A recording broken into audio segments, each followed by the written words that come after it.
all this, but that feeds into a really interesting thread for you, which fits with the rest of the book, which is how much is what other people want us to remember, how much is what's been fed to us as children, the lies perhaps, versus the realities, the false memories instilled in her because something even more insidious may have happened. So it might be interesting to release bits of that at a time as she is.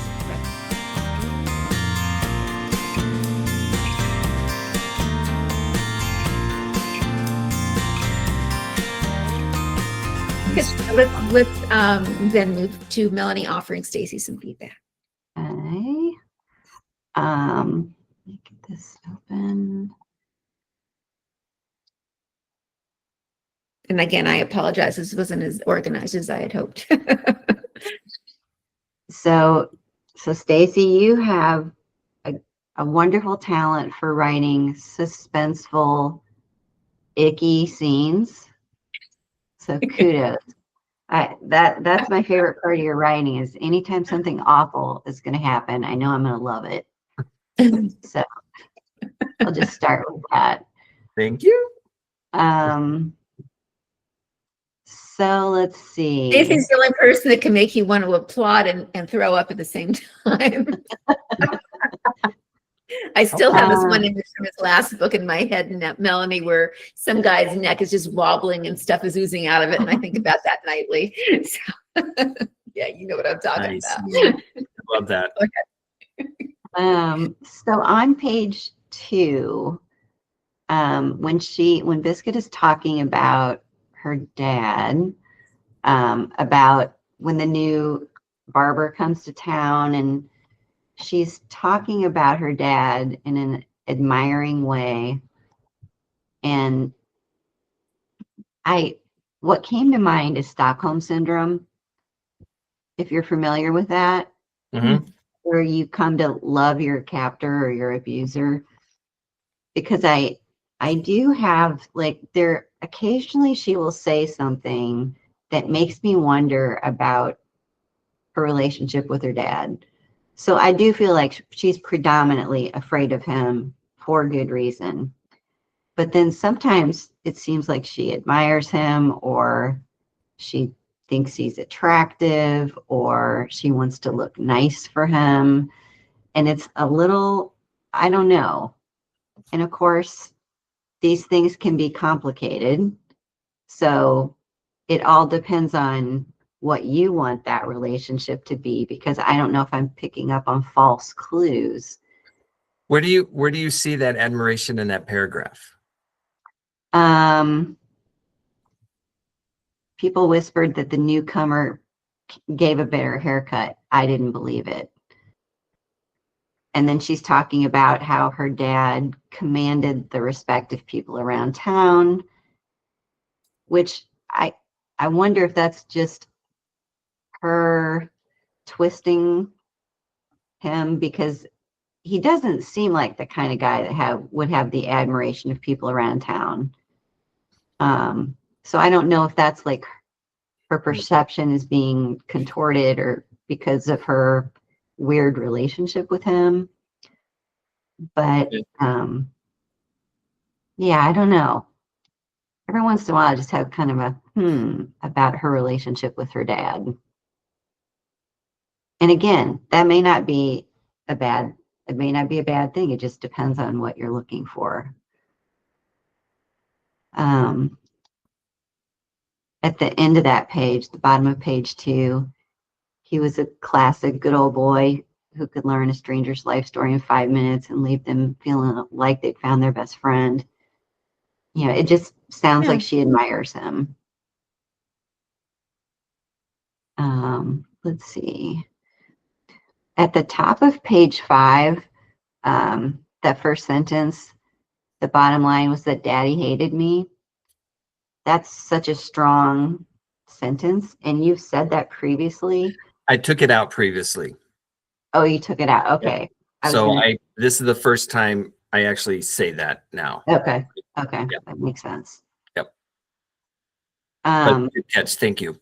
Yeah. So right after that, it says he had been different up till I was 3 or 4. I thought that might be an interesting opportunity to maybe show us what their relationship was like prior, to kind of give him a little more complexity and to show us how he's different, maybe a flashback or a memory or something. As I said, I love the scene about her brother dying, and the way it sort of comes in stages and it's layered. Very, very well written. The only thing about this that I wonder about is 3 years old seems awfully young to have that kind of recall and to have that kind of responsibility, because I feel like a 3-year-old's still pretty much a toddler herself. And I wonder if it would make sense if she was slightly older than 3. But the scene itself is amazing. You know, I can add a line in there that some of this I remember and some of this is family lore, kind of thing. Because I know there's a fair amount of detail though. Yeah. So particularly her memory, like before anything bad happens, like I don't know that you would remember that, especially someone that young. Sure. You know, the severity of the like the blisters and the skin coming off. Somebody needs to turn their hot water heater down. I don't know if that's 100% believable. I mean, that seems pretty hardcore. But it makes for a memorable scene. Yeah. So I really don't know, but it did make me kind of wonder, man, that's some seriously hot water. I really loved your transition out of that. What I do remember is how everything changed at home. Lovely. Let's see.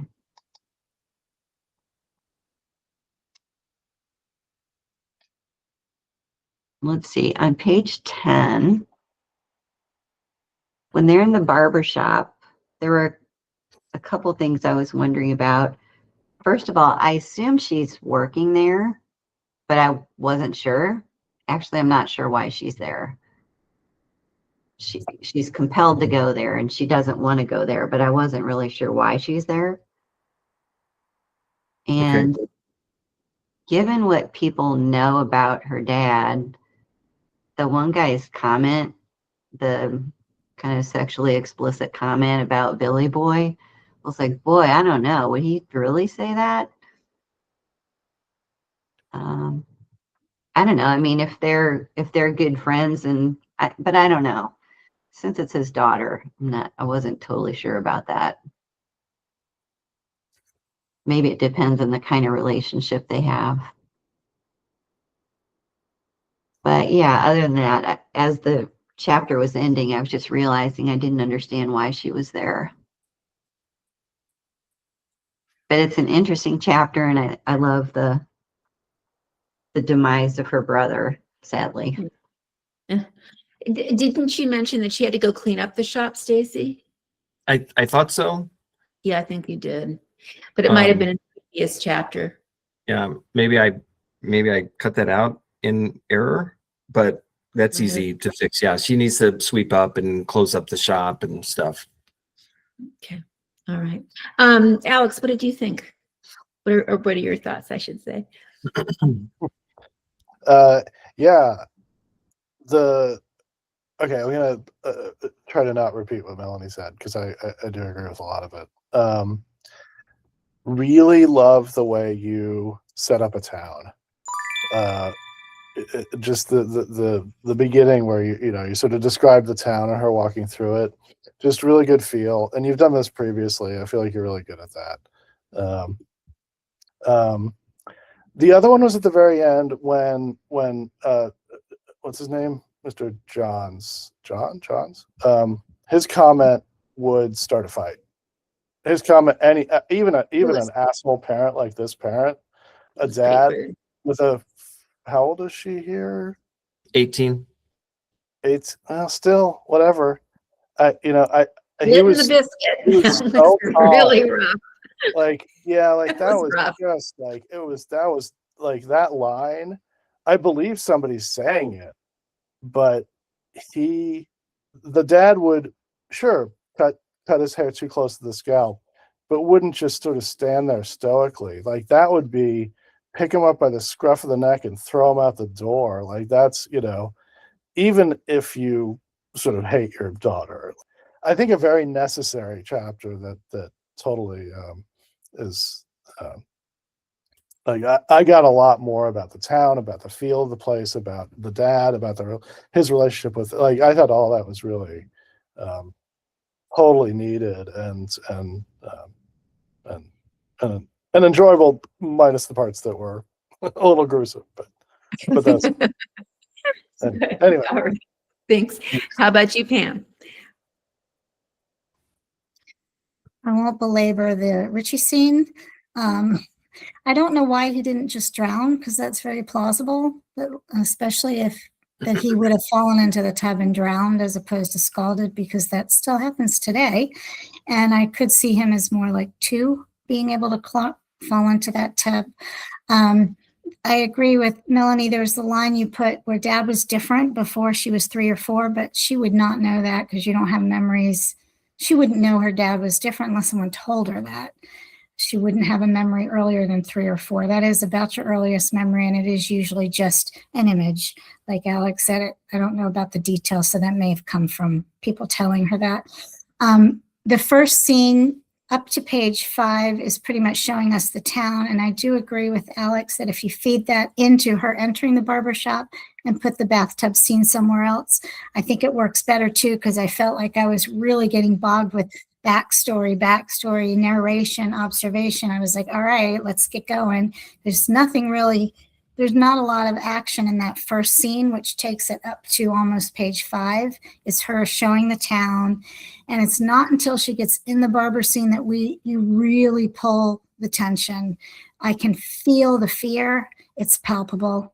I agree that that man should not have said that comment, because you've already painted dad to be sort of fearsome and commanding in the town. Nobody would say that about someone's daughter, even an adult daughter.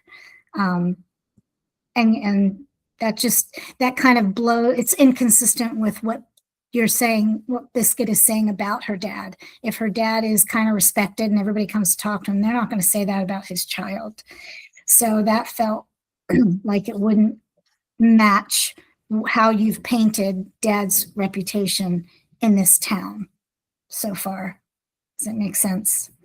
And I think I think I'm capturing everything else. Stacey, I think that the fear that you're building, the relationship between dad and her is coming through, the fear of it. And I think I don't want to say anything without saying too much. I think it's the right place for what you're doing, knowing more of the story. Yeah. Okay. Thank you. Yeah. So, all in all, I agree with a lot of what has been said. There is always that sort of, and I don't know that it's inappropriate. There's always this little bit of her that seems to either want to or accidentally place him on some sort of a pedestal where she admires him. And I think Melanie pointed that out. And I kind of get that even here. You may want to do that. That's fine, but it is coming through a little bit that way. I loved the way you described the town and her walking through it. I thought that was highly effective. I'd like to know where the Mississippi is in relationship to downtown. Always interested in that. You did? Where? Yeah. It's like a block off of Maine, I think. Okay. Right. I never think it plays enough of a role in the story, given that it's a title character, or part of the part of the main incident involves the river. The explicit comment, no, I agree with everybody on this. That was a really, yeah. I mean, I could imagine awful people saying something like that, but not in front of the father ever. I do believe that the bathtub scene could more effectively go somewhere else, or perhaps be broken down into increasing amounts of recollection over part of the book. I love the fact that you have introduced his death at this stage rather than holding it back. I'm really glad that you did that.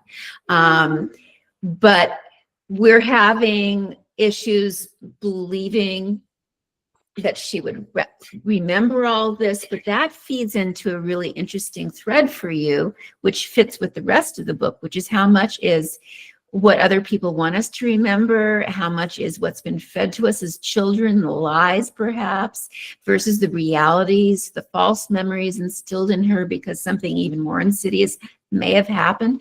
So it might be interesting to release bits of that at a time as she is recollecting the story. That's just one possibility among many, but I don't feel it's placed at its best advantage where it is. It gets lost, and I think you could do beautifully just with this introduction to the town, various members of the town, and also the barbershop scene. I thought that was really strong, and that you might, put the majority of this information about her younger brother somewhere else or some other places. Yes, so I have had severe burns from a faucet where it was just hot water on one side and cold water on the other. So I know that can happen. But again, how much is that's a real remembrance, and how much of it is magnified by the horror of the whole situation? Playing with that would be really fun. And I know you're more than capable of doing that because I've seen you do it in other stories. So that whole notion of this memory, how much else does she remember, not remember, that will eventually become clear. You could use that as a strand to explain why she feels about certain family members the way she does at the beginning of the book versus at the end. You're leaving yourself open for that potential, and it could be very interesting. Overall, I think, yeah, go ahead. No, I said, okay. Okay. Yeah. Just a thought. But, all in all, I think you're definitely building from these first 5 chapters a really good sense of what's going on. I still wish you could introduce the river a little bit more, and this geographical and weather oddity that occurred, which is involved with the title of the book, is so interesting, and it lends itself so much to the themes that you have worked through the story. So keep that in mind. There's just so many ways you could go with it, and it would really help you to tie together what's really important about the book, which is how the tide turns when cataclysmic things happen, and our perceptions of things. Again, we're talking about perceptions. We're talking about, those deeper layers, but it's all there, Stacey, as it always is with your work. It's just, if you can make it even more cohesive, you're going to have a very powerful book. In the meantime, we all have a great new year, and I'm looking forward to 4 completed first drafts and 1 possibly completed second draft by the end of the next year. So let's make books. You guys are all everyone. Group. I love you guys. Take care. Have a great See ya. Bye-bye.